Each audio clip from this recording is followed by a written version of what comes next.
I went back and re-watched your coverage on the current generation console reveals. You seem very surprised to hear the PS5 and Xbox Series X would have NVMe SSDs and hardware-accelerated ray tracing! Exclamation point. What's the most unexpected feature that you remember being announced for a product? Yeah, I mean, it's great to actually go back in time and see that, features which are now commonplace were like big deals at the time, right? That's, one of the exciting reasons why I'm sort of still in this business after so many years. You never quite know what's going to happen next. And we've got to say it again, the classic moment, Gamescom 2018, where I think it was your first Gamescom, Alex, and Jensen presented machine learning and hardware accelerated ray tracing, and you were literally, and I'm going to say this, literally slack-jawed. Oh, I know. Rich and I were both looking over at you while you were looking at Jensen. We loved it. Well, it was that is actually probably my most very surprised moment. I would also argue when G-Sync was announced, because I had never even considered the concept of varying a refresh of a monitor. Yeah. Literally never even came across the idea. So it was nuts. Those are my two. Right. Okay, John? I mean, firstly, I would say seeing the PSP for the first time, just like I didn't expect that portable systems could do what that could do in 2004. It was really like so ahead of the curve. Mind-blowing stuff. Unexpected features. I mean, I think it's fair to say that everyone was extremely surprised by the Wii. Love it or hate it, like what they did with the Wii, everything about it. Like, it was the first time Nintendo essentially gave up on console generations. Yes. They just said, you know what, screw it. We're just going to use the GameCube hardware again and clock it up. That, there was the Wiimote, of course, the whole pointer system. Again, that little controller, you mean? That little controller. It looks like a you-know-what. It was extremely unusual at the time. And then even stuff like the addition of Virtual Console, right? Like, hey, here's a service where we bring back classic games on your system digitally. All of this was like very forward looking. I mean, the Wii really was a very forward looking and interesting machine, and like a total like left turn in an industry that was taking right turns. It's the first time that, I mean, the DS arguably had some of this, but the Wii is the one where it really feels like they just went in a completely different direction than the rest of the industry. And there was a ton of surprise and like confusion around it at first. Mm-hmm. Yeah, the Wii's quite an interesting response to the question, which is specifically, what's the most unexpected feature that you remember being announced for a product? I'd say the code name was Revolution, wasn't it? Yeah, wow. And the revolution was actually that we're using the same hardware as the last generation, pretty much. Shows how good that was, though. Yeah. ATI, baby. That controller. ArtX. That little controller. That made all the difference there. That was the revolution. It's quite interesting there. And obviously with N64, they came up with what was for the time kind of revolutionary controller as well. Most unexpected feature that you remember being announced for a product? I mean, obviously the classic Battaglia Gamescom 2018 story, but anything else there, Alex? Well, like I said, G-Sync. I don't know. I'm struggling actually to think of a feature. I think there's just like hardware that's interesting in its own right. But just like a feature of that hardware, I'm struggling at the very moment. I'll tell you one. I know a good one. HDMI input on Xbox One. Right. Okay. And all the TV. Like, what on earth?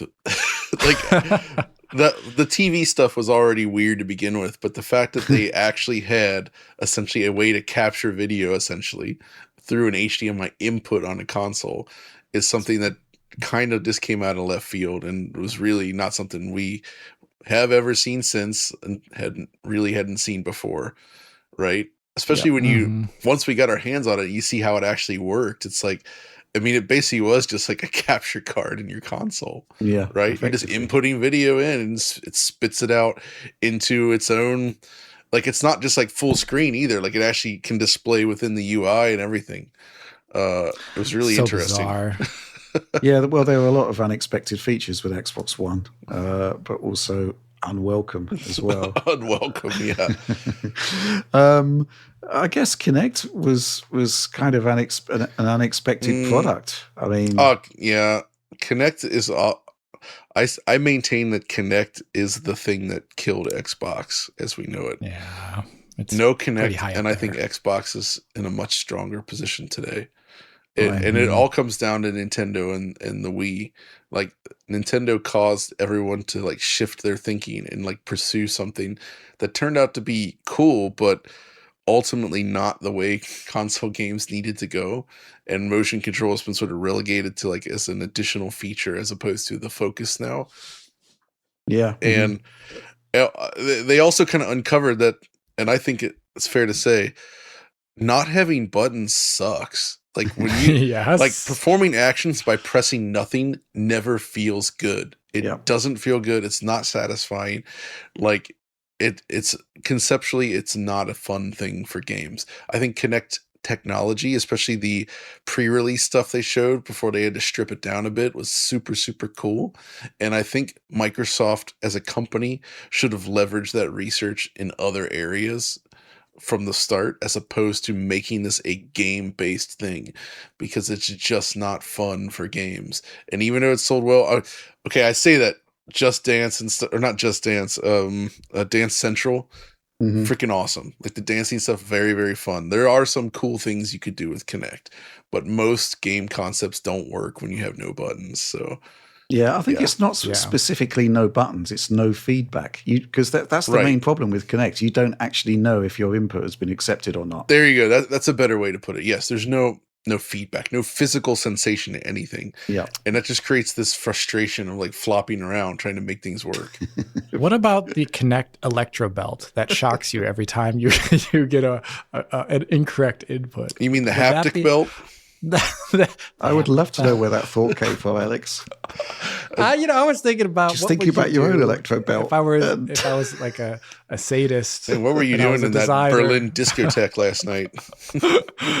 I mean, it was Thursday. So. Man, other unexpected features, man.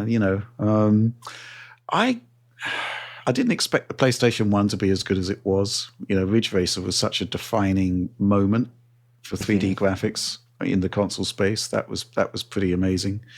I didn't expect Voodoo graphics to be that much better than everything else when it came out. And I still haven't forgiven John Carmack for basically making my rendition Verite obsolete within months. That's the bottom line. The funny thing is, though, that specifically going back to Cottonbird's comment about how we were surprised to hear that the consoles had hardware accelerated RT. Do you remember, John, when we were at Microsoft in 2020, just before the pandemic? Yeah. And Andrew Goosen, the chief architect of Xbox, was basically saying, yeah, hardware accelerated ray tracing. We wanted that in the box since 2016. Which predates, NVIDIA's efforts by 2 years. It was always the plan. That's. I mean, they were obviously doing DXR and stuff, right, in the background. Yeah, they were working with NVIDIA behind the scenes, and it was NVIDIA. It makes a lot of sense, but obviously, hardware costs and all. Yeah, I'm sure there's a lot of announcements that I've completely forgotten here. But maybe some supporter will we go back through the archives, just like Cottonbird here, and remind us of them.